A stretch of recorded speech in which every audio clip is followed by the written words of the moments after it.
C'est une exposition de monstres. Oui, ah, c'est ça. Monstres. Des monstres de mode. Ouais. C'est le sous-titre de l'expo d'ailleurs. C'est-à-dire, ce sont des figurines, des figures, des personnages qui ont été créés par des créateurs de mode pour la plupart.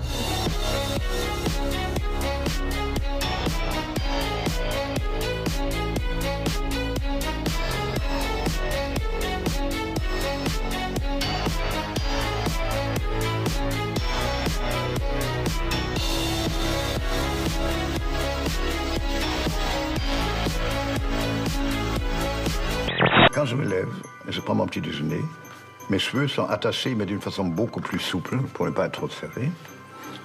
Je ne porte jamais de lunettes chez moi. Au fait, j'en ai pas besoin. Bon. Et je porte des grandes chemises blanches, qui ont un grand col aussi, dans lesquelles je dors, qui sont en popeline, qui ont des marches assez lentes. Et ça va jusqu'à terre. Voilà. Ça, c'est ma tenue d'intérieur et ma tenue de travail. Vous dessinez tous les jours? Ah oui, presque, oui. Je fais tout le temps quelque chose. I've been developing Stanley Kubrick's screenplay for a miniseries, not for a motion picture, about the life of Napoleon. Kubrick wrote the script in 1961, long time ago. And the Kubrick family, because we made AI together, the Kubrick family and I, and the next project we're working on is a miniseries, is going to be Napoleon. Curieusement, même, il y a des textes dans cet album qui ne sont pas signés Robert Charlebois. Oui, mais il y en a toujours, ça. Ouais. Mais sauf que là, les auteurs sont très particuliers. Ben, il y a Mozart, parce que j'adore le Donc c'est pas une musique de Mozart, c'est un texte de Mozart. Ouais, les lettres à sa cousine sont carrément porno ou même scato, mais les lettres à sa femme, c'est un peu du porno pour enfants, et je trouve que c'est très, très joli. Oui. C'est quoi, il diffuse sur Gulli? Ça pourrait. On refait une date à l'Olympia, le 12 mars, à 20h30, parce que le premier était complet. On a dû refaire une date pour satisfaire tout le monde. Comme le public est roi, on a voulu faire un effort. C'est des sketchs?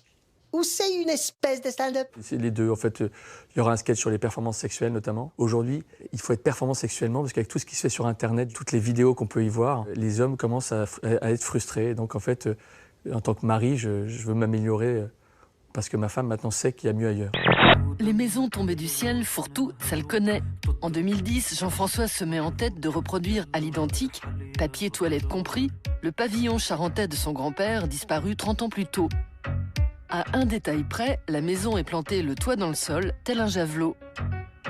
Pour Fourtou, cette œuvre est un cadeau tombé du ciel. Elle lui permet de replonger dans ses plus beaux souvenirs d'enfance.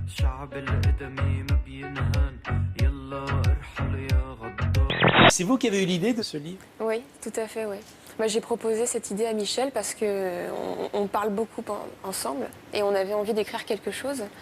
Et je lui ai proposé ça parce que je trouvais que c'était plus naturel dans nos conversations de lui lancer des mots plutôt que de faire sous forme chronologique. C'est une merveille, ce livre. C'est une merveille. Alors, d'abord, lucidité. C'est Michel qui parle. Il m'a fallu un certain temps pour me recevoir que dans le fond, j'étais con. Tu as mis combien de temps avant de découvrir que tu étais con, Michel? Très longtemps. Très longtemps. Parce que oui, parce qu'on a de l'estime pour soi. Enfin, avec le temps... On finit par être lucide. On s'est rendu compte que c'était faux. En 2007, dans sa palmeraie de Marrakech, transformée en atelier, il conçoit cette maison géante qui place le visiteur dans la peau d'un enfant de 4 ans. Chaise trop grande, lit trop haut ou tiroir trop lourd, le rêve d'Alice au pays des merveilles est à portée de main. Tirant le fil de ces changements d'échelle, Jean-François réalise la même maison, mais cette fois à l'échelle 1/5. Le Lilliputien de 4 ans se transforme en Gulliver.